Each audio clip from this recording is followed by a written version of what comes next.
First contact and humiliation.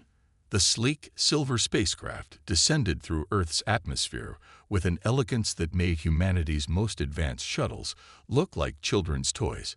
It was the 5th day since the Galactic Confederation had announced their presence to Earth, and the first diplomatic delegation was arriving at the International Space Center in Geneva.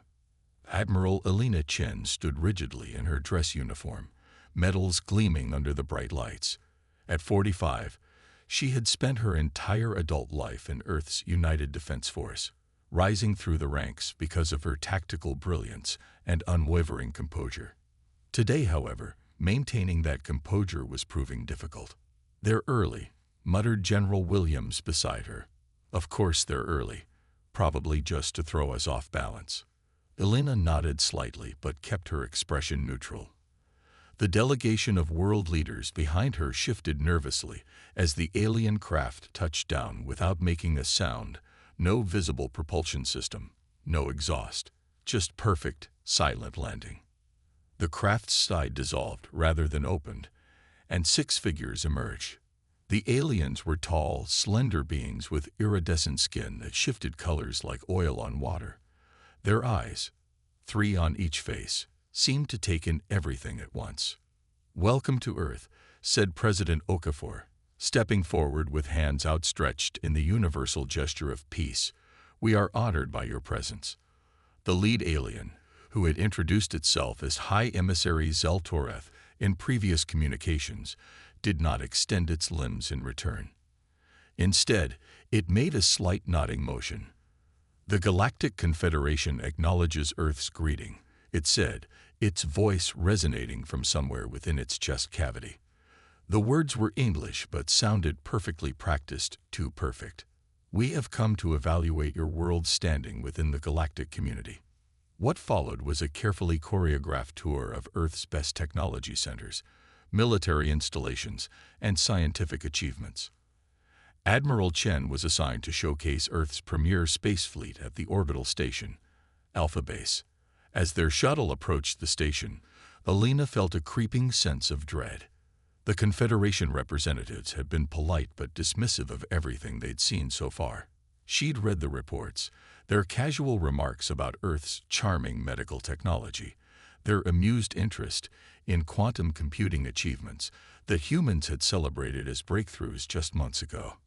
Alpha Base came into view, humanity's crowning achievement in space, a massive rotating station housing 500 personnel and serving as the dock for Earth's 14 military vessels, including the newly commissioned flagship, the UDF Horizon.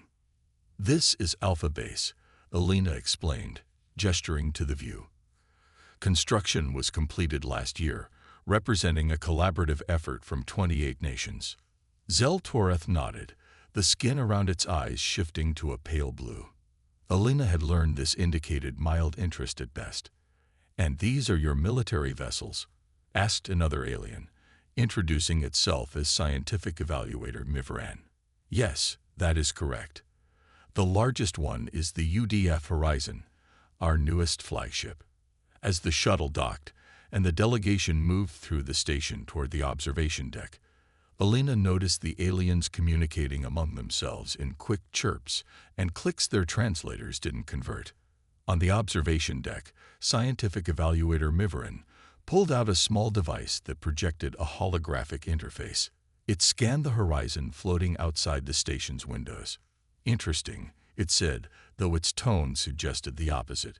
"Your propulsion system relies on nuclear fusion." "Yes," Elena confirmed. "The Horizon can achieve 1/10 light speed at maximum thrust." A sound emanated from Zell-Toreth that the translator didn't catch, but Elena recognized it as the equivalent of a chuckle. The High Emissary turned to her. "Admiral Chen, one of our passenger vessels for children's educational trips, travels at half-light speed. Our military vessels can reach near light speed in normal space, and through dimensional folding, can traverse the galaxy in days." Elena felt heat rising to her face, but maintained her professional demeanor. "We're still developing our technology. Humanity has only been spacefaring for less than a century."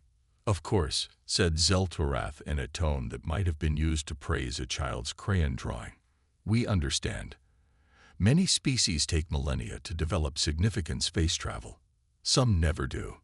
Mivaran continued scanning the horizon. "Your weapon systems are projectile-based.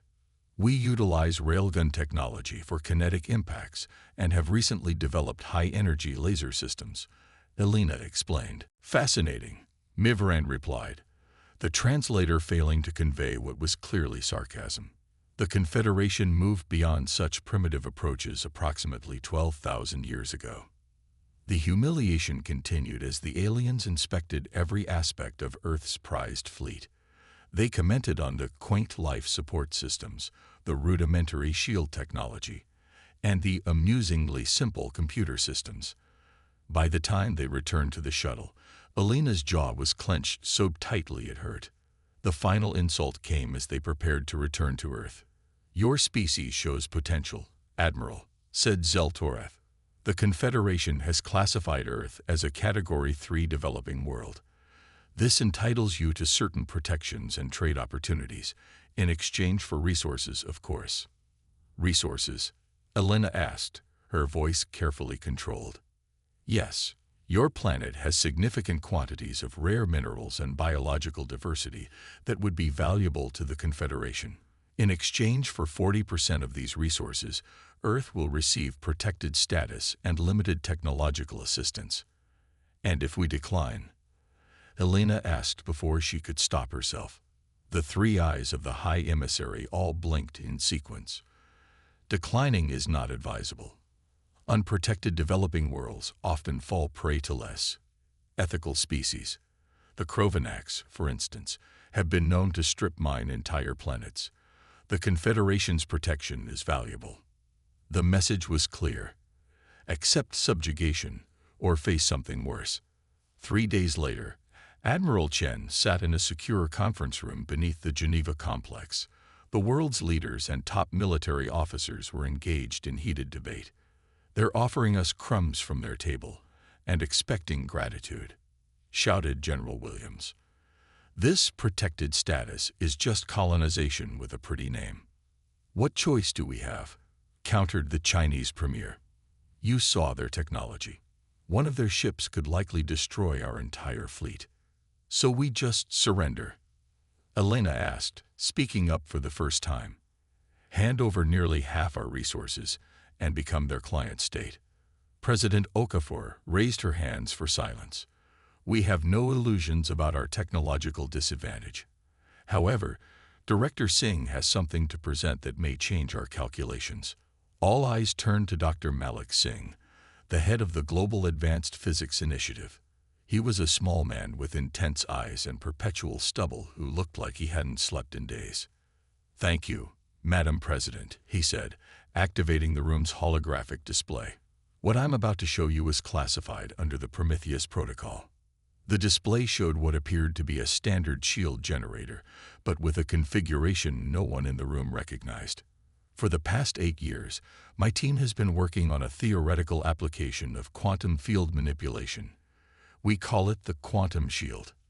Images and diagrams appeared, showing complex equations and test results. Conventional shields attempt to block incoming energy or deflect it.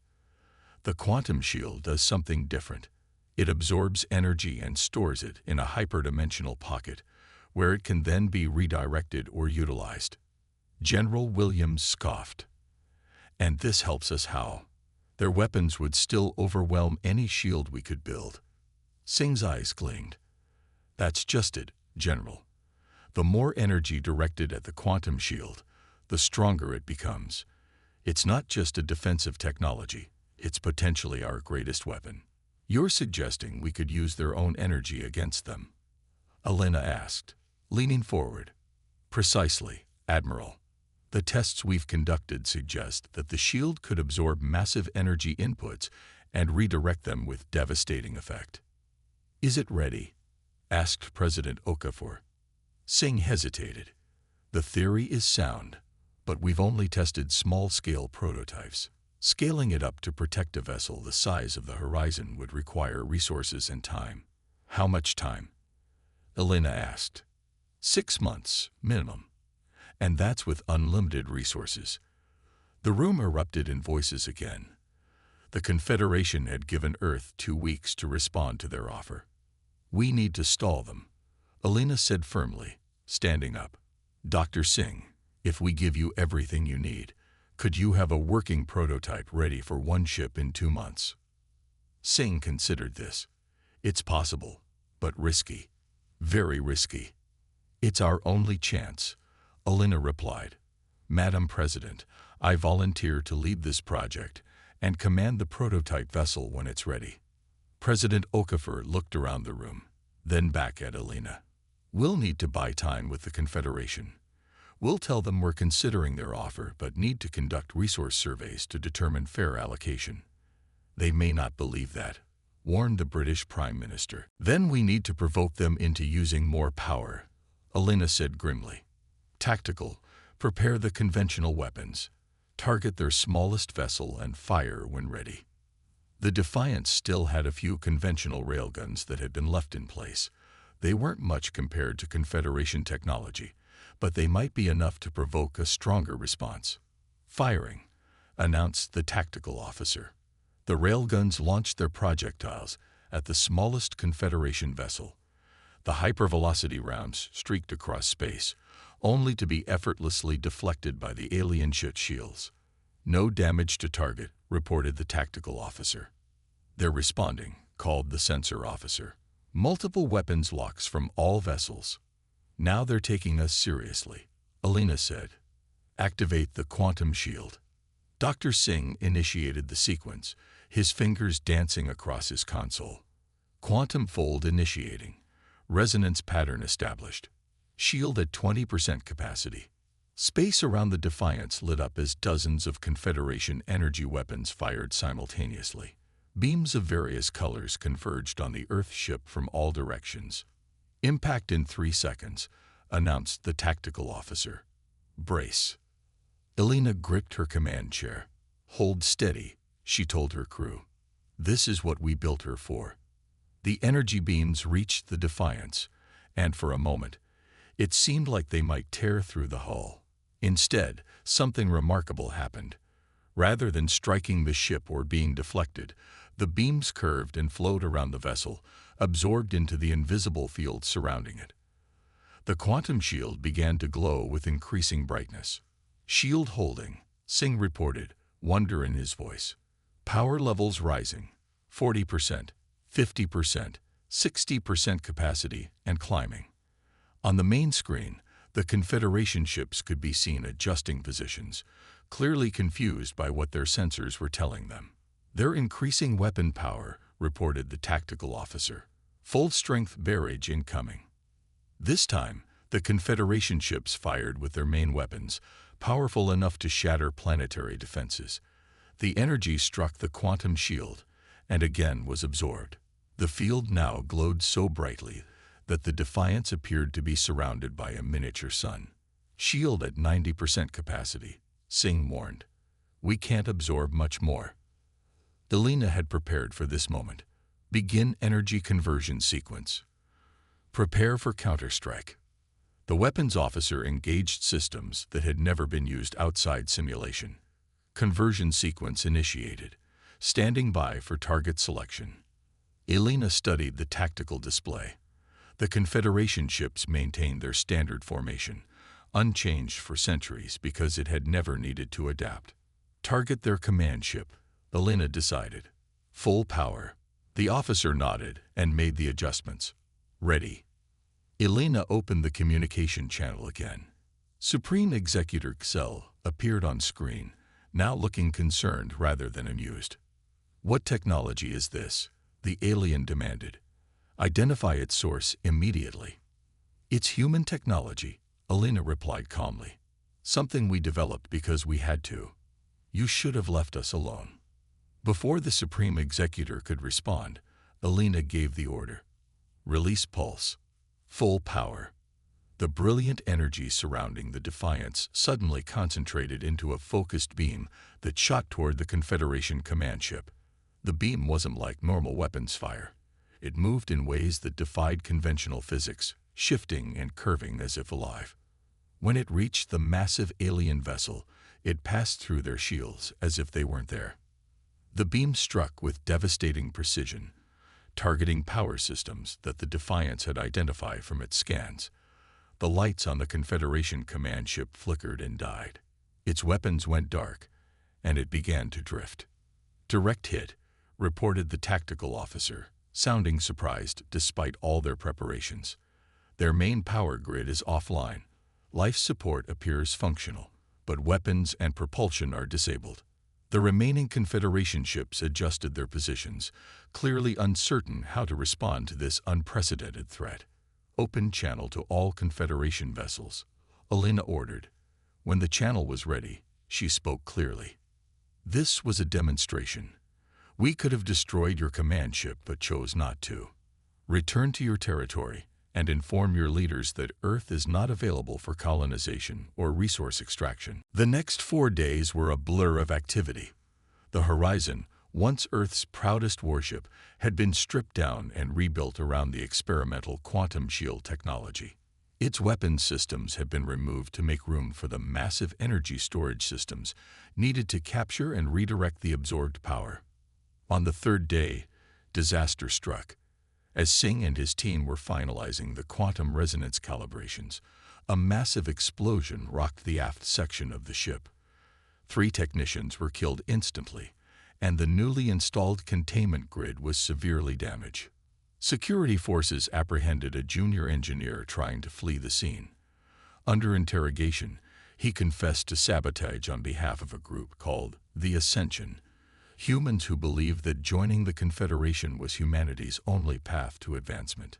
"They'd promised us advanced technology, genetic enhancements, extended lifespans," the engineer explained, his eyes wild. "All we have to do is help them secure Earth's compliance."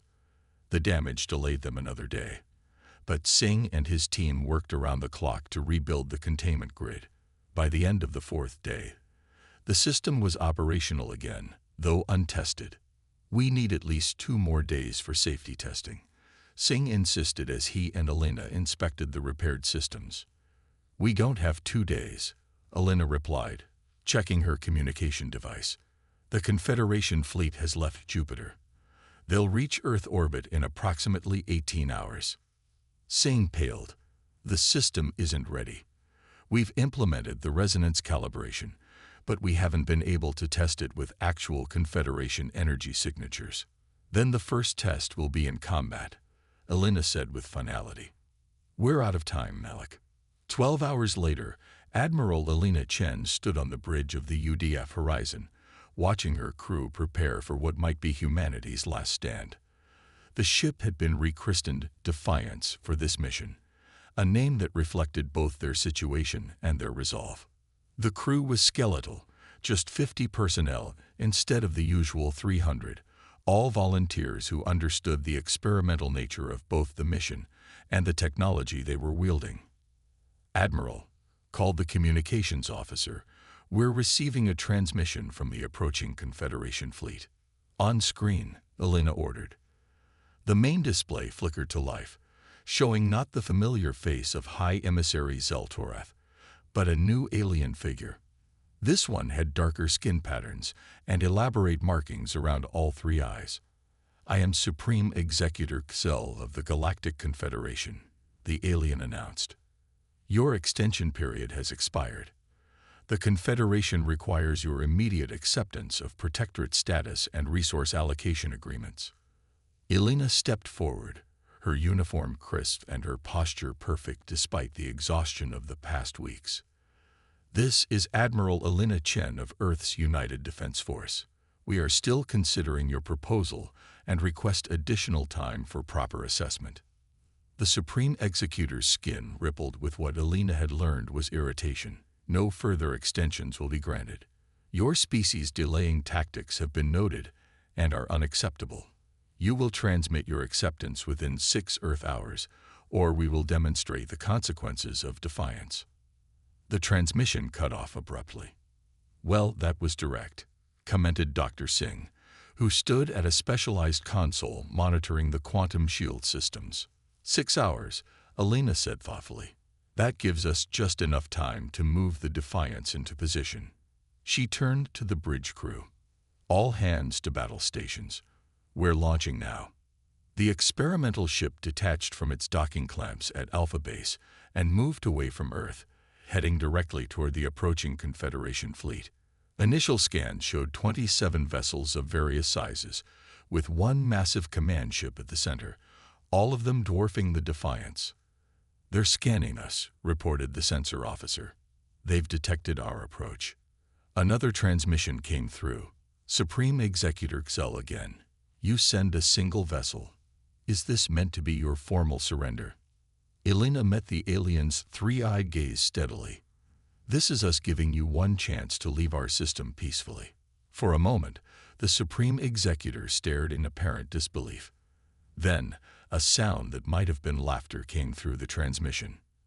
Your primitive vessel will make an excellent demonstration, Xel said. All ships target the Earth vessel. Low-power weapons only. I want them disabled, not destroyed. The transmission ended, and Elena exchanged a meaningful look with Dr. Singh.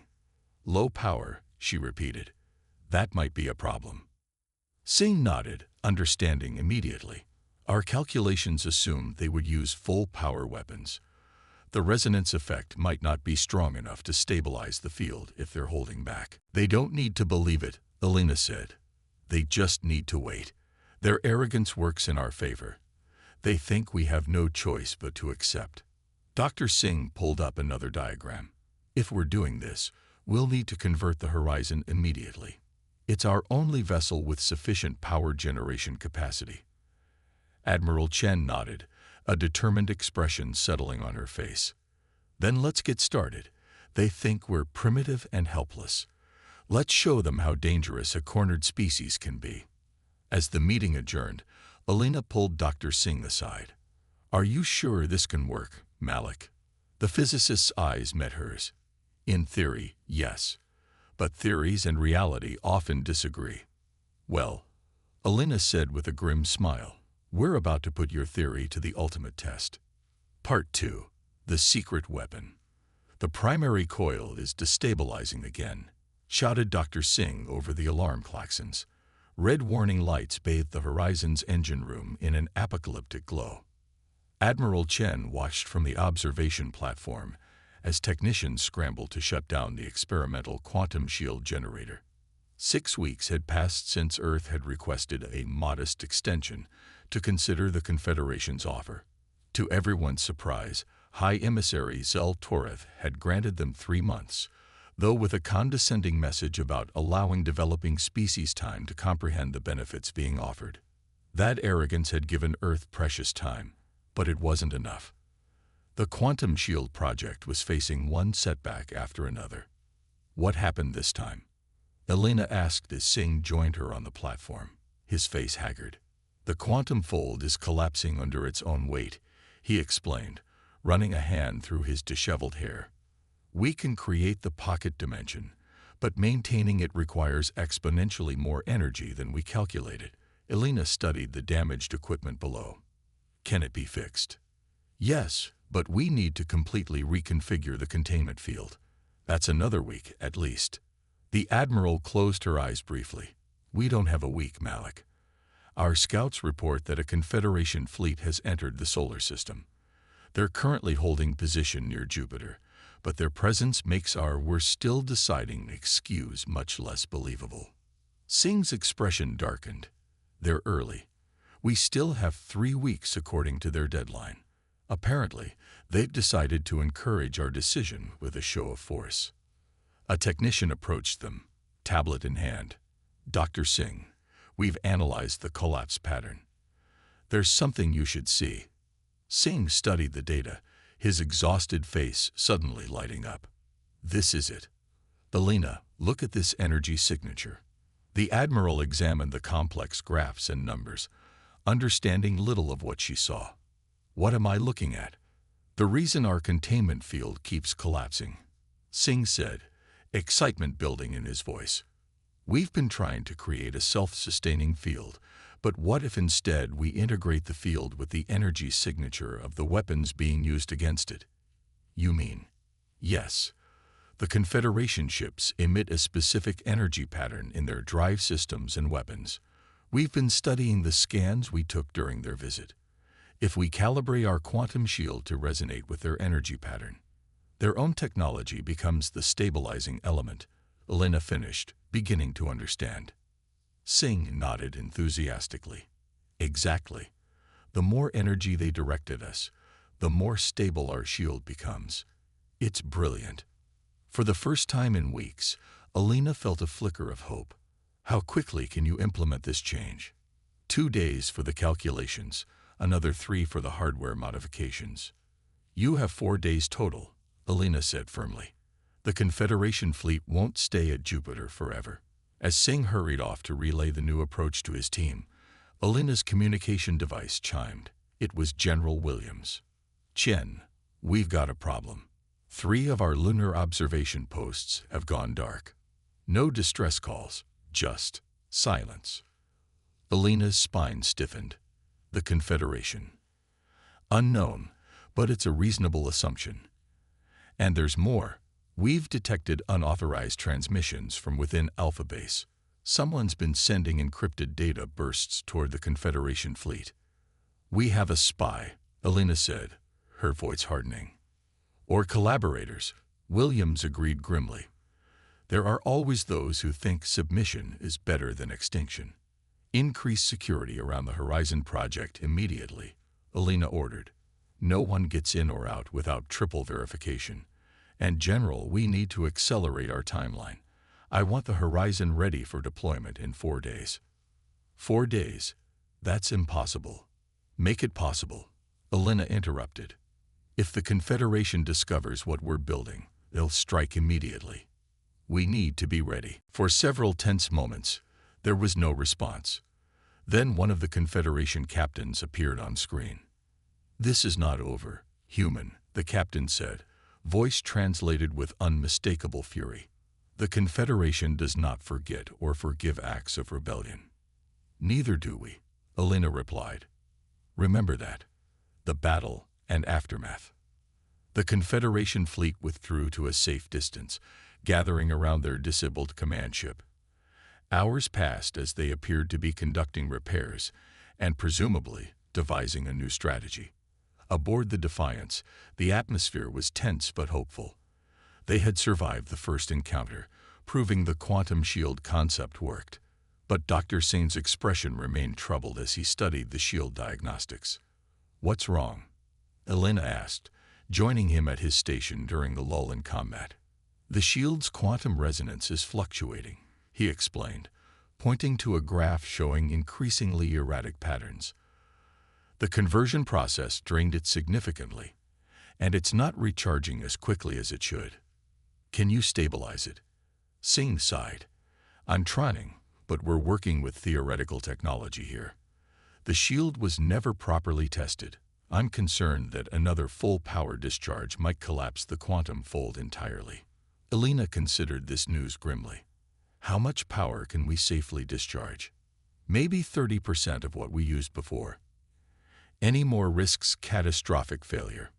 So we can't disable their entire fleet. No, Singh confirmed. We might take out 2, maybe 3 more ships before the system fails. Elena returned to her command chair, weighing their options.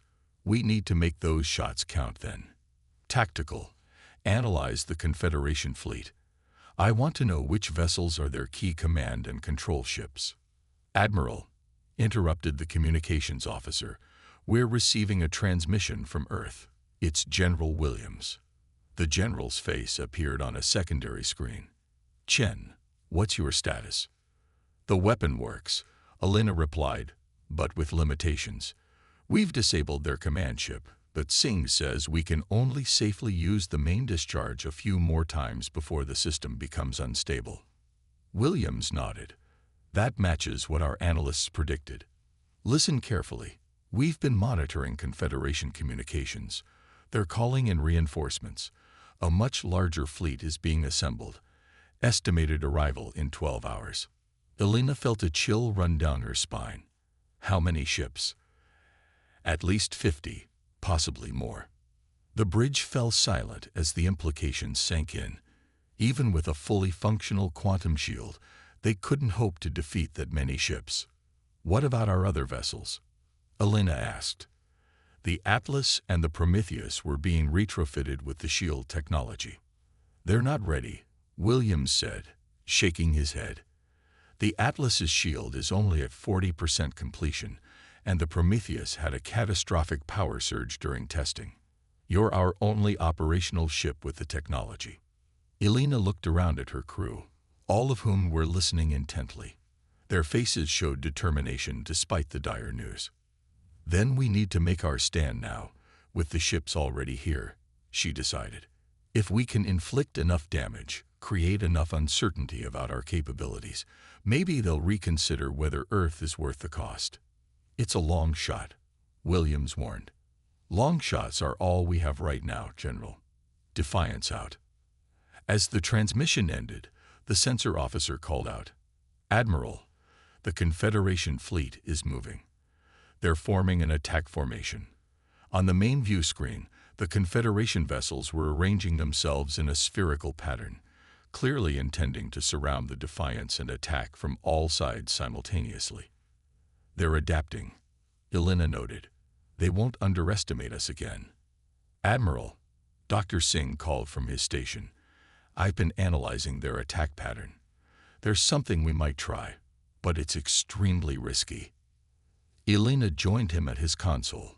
I'm listening. Instead of absorbing energy and releasing it in concentrated bursts, we could modify the quantum shield to create a feedback loop. When their weapons hit us, the energy would be instantly reflected back to its source. Like a mirror. More like an amplifying mirror. The energy would be reflected back stronger than it was received, using the quantum resonance to multiply its effect. Elena considered this. What's the risk? Singh's expression was grave. We'd have to reconfigure the entire shield matrix. If it fails during the process, we'd be completely exposed. And even if it works, the feedback would likely burn out our systems after a single use. A one-shot weapon, Elena mused, but potentially effective against multiple targets simultaneously. Theoretically, yes. Any ship that fires on us would essentially be shooting itself. Elena made her decision. Do it. How long will the reconfiguration take? 20 minutes, minimum. The Confederation ships will be in optimum firing range in 15, warned the tactical officer. Then work fast, Elena ordered, returning to her command chair. All hands, prepare for evasive maneuvers. We need to buy Dr. Singh time to complete the shield modifications. The Defiance began a series of complex maneuvers. Using the minimal conventional thrusters, it still had to stay out of the Confederation's optimal firing solutions. It wouldn't work for long, but it might give them the precious minutes they needed. They're transmitting again, announced the communications officer. The screen showed a different Confederation officer, presumably the captain who had taken command after the flagship was disabled. Humans, the alien said, contempt evident despite the translation. Your resistance is noted but futile. Surrender your vessel and its technology immediately. This is your final warning. Elena stood, facing the screen. We will not surrender. This is our home system, and we will defend it. The alien made a gesture that didn't need translation, dismissive and threatening at once. Then prepare to be destroyed. The Confederation does not tolerate defiance.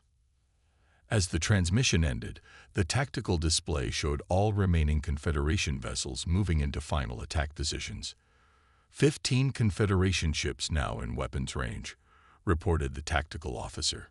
They're charging weapons systems. How much longer for the shield modifications? Elena asked Singh. 8 minutes, he replied, fingers flying over his console.